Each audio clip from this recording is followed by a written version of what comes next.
खबर नहीं है। सऊदी अरब से फिर राब्ता किया है, फिर मिन्नत समाजत किया है और अभी तक कोई जवाब वहां से नहीं आया। अच्छा। चीन ने आपको जो पैसे दे सकता था वो दे दिए, IMF नहीं दे रहा। राना सनाउल्लाह ने कह दिया कि जी हमने हर शर्त जो नहीं मानी जा सकती वो भी मान ली। उनके मीडिया में, उनके इंटेलेक्चुअल्स, थिंक टैंक्स कि पाकिस्तान अपने एटम बम से नाजायज फायदा उठा रहा है। नाजायज फायदा क्या उठा रहा है पाकिस्तान? सही। पाकिस्तान अपने एटम बम से जायज फायदा उठा रहा है। सही। यानी बिल्कुल सरेंडर नहीं कर रहा। वैसे तो अब तकरीबन सरेंडर ही कर दिया है, कश्मीर की कोई बात ही नहीं करता। ऐसे इज्जतदार और खुद मुख्तार मुल्क से आप कश्मीर लेना चाहते हैं। ऐसा मुल्क हमसे कश्मीर लेना चाहता है जिसकी शाम की रोटी का पता नहीं है। ठीक है, हैसियत गंगू तेली वाली और ख्वाब राजा भोज वाले। कि आप ये जो कर्जे लेते हैं IMF से लें या चीन से लें या सऊदी अरबिया से लें, कैशकोल उठा के ये वापस ले आके तो उस पर खर्च कितना करते हैं? मैं आपको आजाद बुनियादी राइट्स जो अवाम के थे, तालीम ये नहीं हमें दे सके, माजी के जितने भी हुक्मरान है सेहत ये नहीं दे सके, इंसाफ दे नहीं सके, तो ये कितनी देर और मुल्क चलेगा? मुझे तो लगता है लोगों के गले तक ये चीजें आ गई हैं, इनकी नाअहली और इनकी चंद लोगों की करप्शन।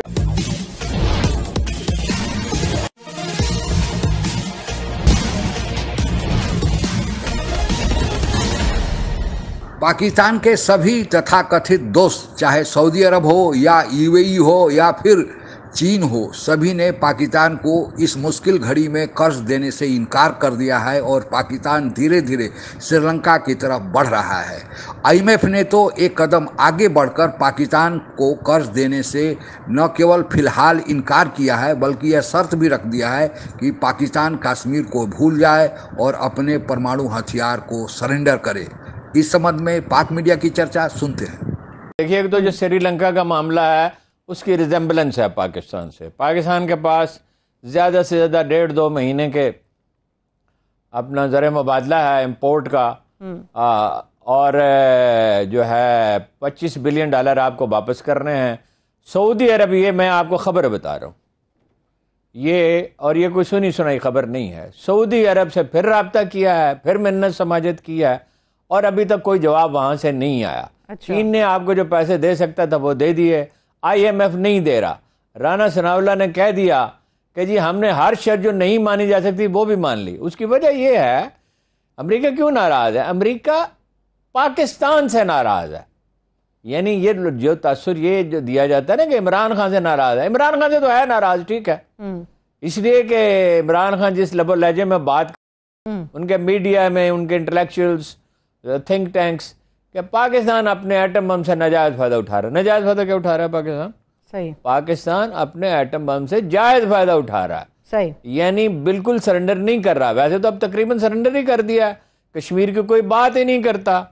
यानी जहां तक मुझे याद है, सैयद अली गिलानी की अमरीकी भारतीय वजीर खारजा सुषमा स्वराज पे तो ट्वीट किया अपना मरियम साहिबा ने और नवाज शरीफ साहब ने और सभी ने, नून लीग के लीडरों ने।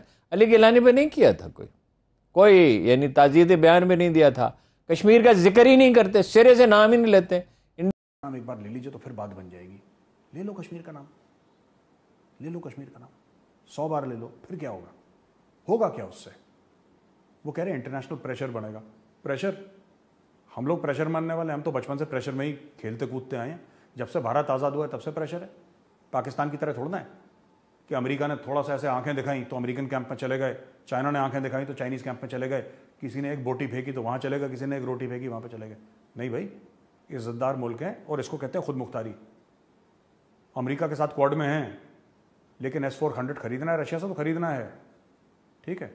अमेरिका से बात चल रही है वेपन्स की, लेकिन अगर रशिया से ऑयल खरीदना है यूक्रेन वॉर के बीच में तो खरीदना है। यूरोप अगर आंखें दिखाएगा तो हम भी आंखें दिखा देंगे। ये होता है मुल्क। ऐसे इज्जतदार और खुद मुख्तार मुल्क से आप कश्मीर लेना चाहते हैं। ऐसा मुल्क हमसे कश्मीर लेना चाहता है जिसकी शाम की रोटी का पता नहीं है, ठीक है। हैसियत गंगू तेली वाली और ख्वाब राजा भोज वाले था कि बांग्लादेश जैसा मुल्क जो उसका फॉरेन एक्सचेंज रिजर्व $42 बिलियन है और इंडिया को मैंने देखा तो 593 था एज ऑफ 24 जून और उसके गोल्ड रिजर्व जो है वो $40 बिलियन के थे। तो जब आपके पास पैसे नहीं होते तो ना आपकी खारजा पॉलिसी, ये कहाँ गलत हुए, ये बर्बादी किसने की कि हम कासा लेके गली गली घूम रहे हैं, ना अपनी खारजा पॉलिसी बना सकते हैं, ना दाखिला, ना माशी। डॉक्टर इकराम उल हक साहब। कायद साहब, ये कहानी तो बहुत पुरानी है, आप भी जानते हैं और हम भी जानते हैं कि पाकिस्तान में कभी भी हम एक पायदार जो है वो माशी तरक्की नहीं कर सकते। नाक बात की कि कभी हमारे हुकूमतों ने मुल्क को अपने पाँव पे खड़ा करने की कोशिश ही नहीं की, जबकि इस दौरान तमाम सियासी जमातें आई, डिक्टेटर आए। तो सजा तो महंगाई की, पाकिस्तान के इंडिपेंडेंट ना होने की, ज़ेर-ए-मद कम होने की अवाम को मिल रही है। तो फिर असल मुल्ज़म कौन है पाकिस्तान को इन हालात में लाने का? ज़ाहिर है भट्टी साहब, जो शराफिया थी उसने कभी ये नहीं सोचा कि हम कम से कम एक ऐसी पायदार मईशत बनाएं जिसका दारोमदार जो है हमारे अपने वसाइल पर। बुनियादी राइट्स जो अवाम के थे, तालीम ये नहीं हमें दे सके, माजी के जितने भी हुक्मरान हैं, सेहत ये नहीं दे सके, इंसाफ दे नहीं सके, तो ये कितनी देर और मुल्क चलेगा? मुझे तो लगता है लोगों के गले तक ये चीजें आ गई हैं, इनकी नाअहली और इनकी चंद लोगों की करप्शन। हर महीने जाते हैं कटोरा लेके, सऊदी अरब से कभी ये बोला है कि हमारे मुल्क में एक ढेले भर का अस्पताल नहीं है, ढंग का एक इंटरनेशनल लेवल का अस्पताल नहीं है। आप एक काम करो, आप हमें पैसा न दो, आप हमारे यहाँ 4-5 अच्छे अस्पताल खोल दो, 1-2 कराची में खोल दो, 1-8 लाहौर में खोल दो, 1 इस्लामाबाद में खोल दो, अपने और 2-3 शहरों में खोल दो, टॉप क्लास के हॉस्पिटल्स, फुली इक्विप्ड। चला हम लेंगे, खर्चा हम उसका उठा लेंगे बाद में, लेकिन नहीं, पैसे दे दो बस। खर्चे की बात करो, खर्चे पाने की। खजूर, ओनली खजूर, पाकिस्तान रिक्वायर्स खजूर। तो साहब ये इन्होंने कर दिया। अब इन्होंने थैंक यू भी बोल दिया। अच्छा, इंडिया को भी मजे आ रहे हैं इसमें। इंडिया को इसलिए मजे आ रहे हैं क्योंकि इंडिया कहता है कि यार ये तो बड़े अच्छे लोग हैं यार। जब इनसे किसी और चीज की बात करो कहते हैं कश्मीर, इनसे खाने पीने की बात करो कि फूड ग्रेन के बारे में बात करो कश्मीर, इनसे किसी चीज के बारे में बात करो, ऑल्टरनेट एनर्जी के बारे में बात करो, फूड सिक्योरिटी कश्मीर। बिलावल भुट्टो गया था वहां पे अमेरिका, बात करना है, फूड सिक्योरिटी की कॉन्फ्रेंस हुई थी कश्मीर। तो ये इंडिया को, ये पाकिस्तान का जो ऑब्सेशन है, एक जुनून है कश्मीर के बारे में, ये भारत को सूट करता है। वजह है कि इतने बुरे हालात में भी हमें पाकिस्तान में किसी किस्म का कोई रिवोल्ट कोट अनकोट या उसकी उम्मीद नजर कि आप ये जो कर्जे लेते हैं IMF से लें या चीन से लें या सऊदी अरबिया से लें, कैशकोल उठा के ये वापस ले आके तो उस पर खर्च कितना करते हैं। मैं आपको आज़ाद कश्मीर पाकिस्तान वो उसी बंद गली के अंदर जो है वो पत्थर की दीवारों के साथ जो सर टकराने के अमल में है, तो उसके पीछे डेफिनेटली उसकी वजह बुनियादी तौर पे वो यही है कि पाकिस्तान में ऐसा क्यों नहीं होता। और उसकी वजह मैं आपको बताता हूँ कि ये जो लफ्ज़ वहाँ पे शुरू होता है ना कि मुल्ला मिलिटरी हिताद की ये जो नारा लगता है, इसको मैं थोड़ा सा एक्सपेंड करता हूँ कि जो पाकिस्तान की एस्टेब्लिशमेंट है उसमें मिलिटरी ब्यूरोक्रेसी तो सामने एक प्रिविलेज क्लास है, वो तो सबको पता है। एक कर्नल की या कैप्टन की लाइफ जो है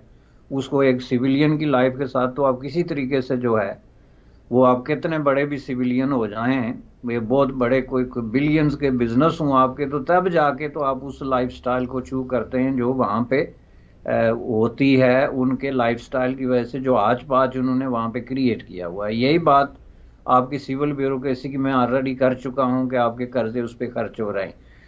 और इसके साथ जो तीसरा तकून है वो हमारा मजहबी तबका है।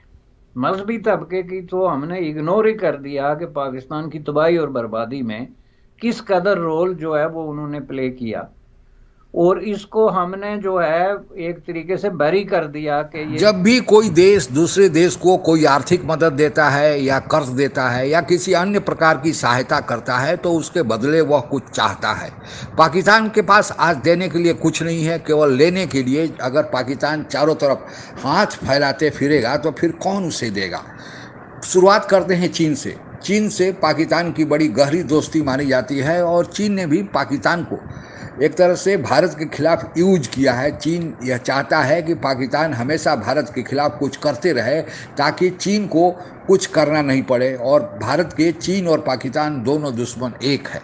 लेकिन चीन भी पाकिस्तान को कर्ज देते देते अब थक गया है। यहाँ तक कि जो चीन पाकिस्तान की सीपैक परियोजना चल रही है उस पर इतना काम धीमा है, और अभी बलूचिस्तान लिबरेशन आर्मी और TTP तहरीके तालिबान पाकिस्तान द्वारा चीनी नागरिकों को चुन चुन कर निशाना बनाया जा रहा है। उससे चीन को पाकिस्तान में काम करना दुभर हो गया है।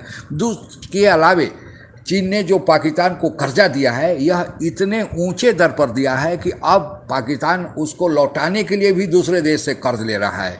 दूसरी तरफ पाकिस्तान इंटरनेशनल मॉनेटरी फंड से कर्ज ले रहा है और इंटरनेशनल मॉनेटरी फंड ने यह शर्त रख दी है कि अगर हम पैसा देते हैं तो उसका यूज केवल पाकिस्तान के अंदर हो, उस पैसे का यूज चीन का कर्जा लौटाने के लिए नहीं हो। यह एक और दुविधाजनक बात हो गई है और इसी कारण पाकिस्तान का मामला रुका हुआ है।